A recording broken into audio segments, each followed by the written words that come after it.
This is a posterior horn medial meniscus root repair.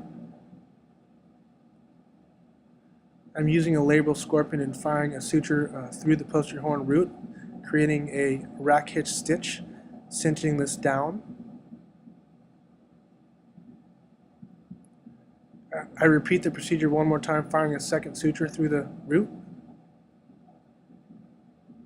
I then retrieve the suture. A tunnel has been drilled already into the root origin.